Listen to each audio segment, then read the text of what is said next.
हरिओम श्रीमत्पाणिनी वरुचे पतंजलिनां महर्षिणां चरणकमलेषु नम्ये यनाक्षरसमाम्नायम् अधिगम्य महेश्वरात् कृत्सनं व्याकरणं प्रोक्तं तस्मै पाणिनये नमः। नमांसि सर्वेभ्यः। हम लघु सिद्धांत कौमुदी के कारक प्रकरण में कल हमने तृतीया विभक्ति का अध्ययन कर लिया था। आज हम चतुर्थी विभक्ति को लेकर के उपस्थित हुए हैं। तो वहां पर देखिए सूत्र है कर्मणा यमभिप्रयति ससंप्रदानम। कर्मणा यमभिप्रयति ससंप्रदानम। कर्मणा जो यह है ये तृतीयांत है, ठीक है।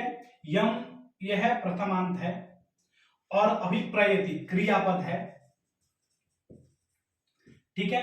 सह ये भी प्रथमांत है और संप्रदानम ये भी प्रथमांत है, ठीक है। देखिए कर्मणा यम विप्रयति सह संप्रदानम।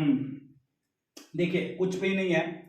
दानस्य कर्मणा यम विप्रयति सह संप्रदानम भवति। कर्ता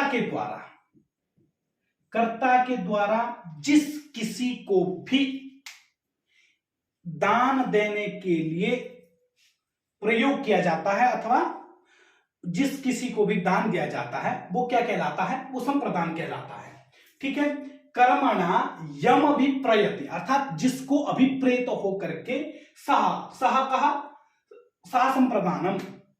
कर्मणा यम अभिप्रयति सा संप्रदानम अर्थात किसी के लिए किसी चीज को देने के लिए अभिप्रेरित होना अर्थात वह संप्रदान कहलाता है, ठीक है।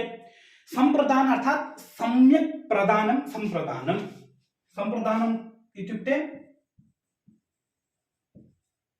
सम्यक प्रदानम संप्रदानम, ठीक है। जो अच्छी प्रकार से दिया जाए उसी को संप्रदान कहते हैं। और संप्रदान वह कहलाता है जब आप उस वस्तु का अर्थात प्रत्यर्पण नहीं लेते हैं। कहने का अभिप्राय यह है अगर मैं आपको ये लेखनी देता हूं, ठीक है, और आप मुझे थोड़ी देर बाद अपना काम होने के बाद मुझे वापिस कर देते हैं, ये संप्रदान नहीं है, ठीक है। संप्रदान होता है जैसे विप्राय गाम ददाति। क्या है? विप्राय गाम ददाति। अब यहां पर देखिए विप्र इत्युक्ते ब्राह्मण। ब्राह्मण को गाय देता है, ठीक है। कौन देता है? रामः अथवा राजा। विप्राय गाम ददाति, राम ब्राह्मण को गाय देता है। अब जब ब्राह्मण को गाय दे दी जाती है तो ये दान कहलाता है, ठीक है। दान से अभिप्राय ये है फिर वो आप गाय थोड़ी ना वापिस लेते हो, है ना। तो ऐसी प्रक्रिया जिस प्रक्रिया में यदि आप कोई वस्तु किसी को दे रहे हैं और वो वस्तु यदि आप वापिस नहीं लेते हैं तो वो वस्तु क्या होती है? वो दान नहीं कहलाती है। अगर 500 रुपए मैंने आपको दे दिए और मैंने ये कह दिया कि भाई हफ्ता दिन बाद मुझे आप वापिस दे दीजिएगा, तो वो दान नहीं कहलाता है, ठीक है। मंदिर में आप चढ़ावा चढ़ाते हैं, ठीक है, तो फिर बाद में ऐसा थोड़ी ना कहते हैं कि भाई पुजारी जी मुझे वापिस दे दीजिए पैसे, तो ऐसा नहीं कहते, उसी को दान कहते हैं, ठीक है। जैसे देखो क्या हुआ? रजकाय वस्त्रम ददाति। रजकाय वस्त्रम ददाति नहीं होता वस्तुतः। क्यों? देखिए रजकाय वस्त्रम ददाति अगर आप करोगे तो वहां पर चतुर्थी हो जाएगी। चतुर्थी वहीं पर होती है जहां पर सम्यक प्रकार से दान किया गया है। अब धोबी को आपने वस्त्र दे दिए, ठीक है, और धोबी से फिर आप वस्त्र वापिस ले लेते हो, वहां पर चतुर्थी नहीं होती। इसलिए वहां पर क्या होता है? रजकस्य वस्त्रम ददाति, ठीक है। रजकस्य षष्ठी विभक्ति हो जाती है, समझ गए? रजकस्य वस्त्रम ददाति ऐसा हो जाता है। और जहां पर भी सम्यक प्रकार से दान दे दिया जाए उसी को चतुर्थी विभक्ति अथवा उसी को संप्रदान कहा जाता है, ठीक है। तो अब कुछ एक और उदाहरण देखते हैं।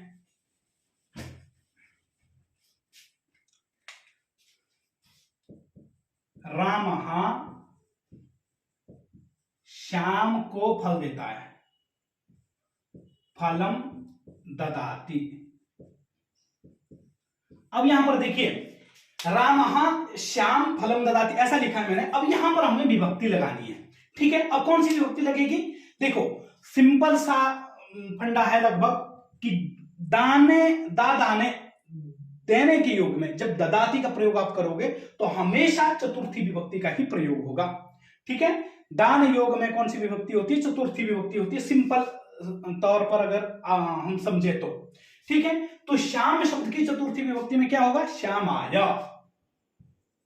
ठीक है, रामः श्यामाय फलम ददाति, ऐसा हो जाएगा। अर्थात देखिए, राम रूपी जो कर्ता है उसके द्वारा जिसको दिया जा रहा है, कर्ता के द्वारा जिसको दिया जा रहा है, अर्थात क्रिया की सिद्धि जहां पर हो रही है, अर्थात देने की सिद्धि कहां पर हो रही है? श्याम पर हो रही है, अर्थात श्यामाय ददाति इत्यर्थः। ठीक है, स्त्रीलिंग में एक उदाहरण देखिए,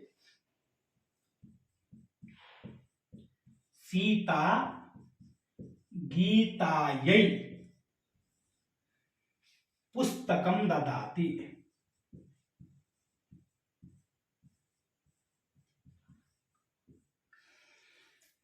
ठीक है, सीता गीतायै पुस्तकम ददाति। अब देखिए, सीता यहां पर कर्ता है और गीता यहां पर संप्रदान है। ठीक है, तो चतुर्थी विभक्ति में क्या हो जाएगा? गीता शब्द की रमावत चलेगा। ठीक है, गीतायै, सीता गीतायै पुस्तकम ददाति। ठीक है, तो ये ध्यान में रखना है आपको, जिसको दान दिया जा रहा है उसमें चतुर्थी होगी। रामः श्यामाय मोदकम ददाति, सीता गीतायै पुस्तकम ददाति, गीता सीतायै भोजनम ददाति। ठीक है, रामः श्यामाय लेखनीम ददाति। ठीक है, तो इस तरह से चतुर्थी विभक्ति का प्रयोग होता है। और चतुर्थी विभक्ति का प्रयोग मैंने बताया संप्रदान अर्थ में होता है, और संप्रदान वही कहलाता है जहां पर सम्यक प्रदानम यद् भवति तदेव संप्रदानम भवति, यस्य, अर्थात जिसका हम यदि किसी को कोई वस्तु दे रहे हैं, उस वस्तु का यदि हम क्या करते हैं? वापिस नहीं लेते हैं, तो वही संप्रदान कहलाता है। ठीक है, ऐसा नहीं है कि भी भूल बसात आप भूल गए हो, मैंने कुछ पेन दी है और मैं भूल गया हूं, वो संप्रदान हो गया। वापिस लेना भूल गया हूं या वो भूल गया है, तो वो भी संप्रदान नहीं होता है। चतुर्थी संप्रदानम, आगे सूत्र है, चतुर्थी संप्रदान है विप्राय गाम ददाति, ये हमने देख लिया। अब एक और सूत्र है, नमः स्वस्ति स्वहा स्वधा अलम वषट योगाच। नमः स्वस्ति स्वाहा स्वधा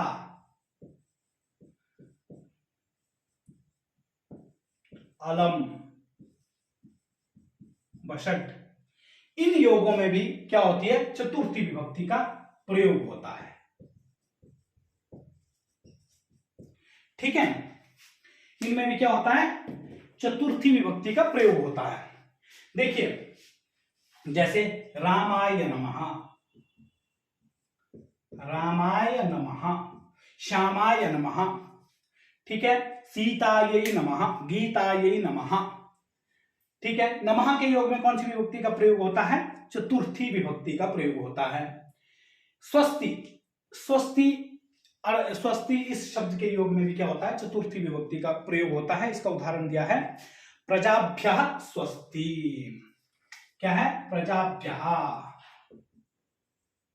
प्रजा का कल्याण हो, प्रजाभ्यः स्वस्ति। ठीक है, और फिर आगे क्या है? स्वाहा, अग्नये स्वाहा, अग्नये स्वाहा। आगे क्या है? पितृभ्यः स्वधा, पितरों के लिए स्वधा बोला जाता है। ठीक है, पितृभ्यः स्वधा। ठीक है, आगे एक उदाहरण है, अलम इति पर्याप्त्यर्थ ग्रहणम तेन दैत्येभ्यः हरिरलम। दैत्येभ्यः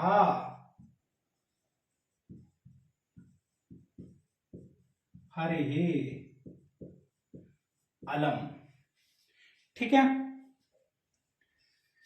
अब देखिए इन अर्थों में क्या होता है? नमः के योग में रामाय नमः, स्वस्ति के योग में प्रजाभ्यः स्वस्ति, स्वाहा अग्नये स्वाहा, स्वधा पितृभ्यः स्वधा।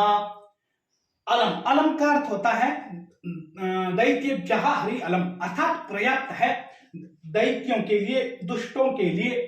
हरि जो है भगवान विष्णु क्या है, अलम है, अर्थात पर्याप्त है। ठीक है, तो बहुधा इस शब्द का प्रयोग होता है, नमः शब्द का प्रयोग होता है आए दिनचर्या में हमारी। तो इस चीज को आप ध्यान में रख सकते हैं, जब भी आप नमः का प्रयोग करेंगे तो नमः योगे चतुर्थी विभक्तेः अत्र प्रयोगः भवति। एवं अवगतं स्यात् कदाचित्। रामाय नमः, प्रजाभ्यः स्वस्ति, अग्नये स्वाहा, पितृभ्यः स्वधा, दैत्येभ्यः हरिरलम। तो लघु सिद्धांत में यहीं पर चतुर्थी विभक्ति का समापन होता है। तो अग्रिम कक्षा में हम पंचमी विभक्ति को लेकर के उपस्थित होंगे। तब तक सभी को नमस्कार।